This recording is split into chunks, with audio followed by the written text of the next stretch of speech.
Well, Husam Zomlot is the Palestinian Ambassador to the UK, and he joins us now. Sir, thank you so much for joining us on the programme.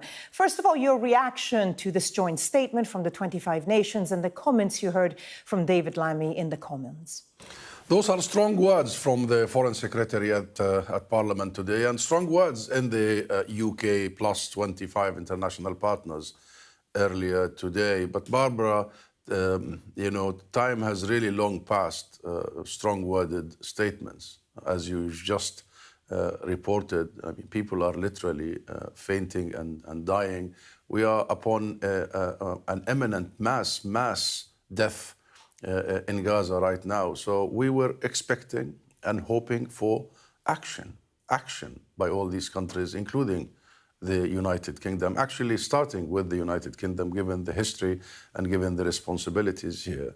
And therefore, it is absolutely clear. I mean, no one should be in loss of words or of realization of what is happening. Since the 8th of October, we have been warning the world. We know Israel's track record. We know Israel will go for its long record and history of simply targeting the Palestinian people and doing what it has been doing over all these decades, which is a campaign of erasure, of displacement and replacement, of devaluing Palestinian lives to this extent. But we have gotten to a situation whereby now the question is not about Israel. Israel is at it. Israel wants to erase the Palestinian people, annihilate, exterminate, and that's why they're going into Deir al-Balah, by the way.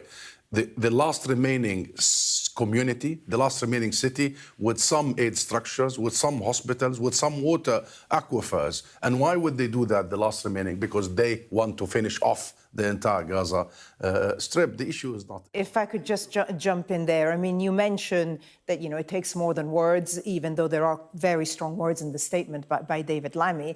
He also did mention that they've suspended negotiations with the Israeli government on a new free trade agreement. So some action there. What action do you think needs to be taken now to try to coerce and convince Israel to change its tactics? Number one, what you've just shown now, that these weapons are being used to kill children, to kill aid seekers.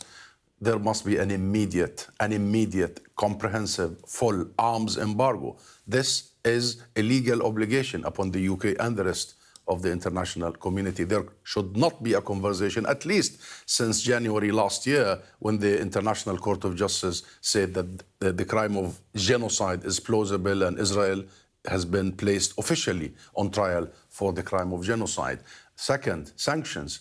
We need real sanctions, meaningful sanctions that will make the Israeli government and Benjamin Netanyahu listen, not selective sanctions on a couple of ministers. Once you sanction a government that is accused of genocide, that is committing all these crimes and crimes against humanity, they will start listening. And you know what kind of sanctions I'm talking about. The sanctions that the UK and the rest of the West imposed on Russia because of the invasion. But always Israel is the exception. It's above every rule. Number three, it is not the talks about free trade that should be suspended. It is trade altogether that should be suspended, particularly with the illegal colonial settlements and illegal according to the UK law and the international law. I mean, the settlements and the expansion of what David Lammy terms illegal Israeli settlements is also mentioned in his statement. Let me just bring to you the reaction from the Israeli government to this statement from 25 countries. They said that calling for an end to war is, I'm quoting, disconnected from reality, and the Israeli government rejects it. And they say that Hamas is the sole party responsible for the continuation of the war. I mean, Israel doesn't seem to be taking this document seriously. When you talk about the rest of the international community, we're really talking about the United States. Do you see anything ever budging unless the United States changes its stance towards Israel? Then why, Barbara, do we have the so-called international order if it's only one country in that order? No.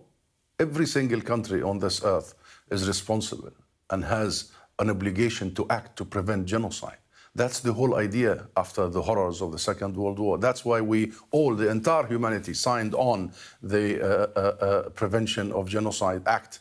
And the first thing one would expect is that the international community would immediately send international peacekeeping forces to protect civilians, to protect children. Having failed to do so, at least take substantial, real, concrete actions. So you do not provide the very tools that Israel is using in killing all these innocent people. So let me be very straightforward. This isn't about Israel. Israel is an occupying power. Israel has committed crimes all of its history. Israel was built on the ethnic cleansing of the Palestinian people. 2/3 in 1948 were forced out of our homes, including my own parents. We are now discussing the international community, the very essence of who we are, our values, our rules, our regulations, our conventions, our beliefs. And I tell you, this is going to be far, far more serious than just Gaza and Palestine.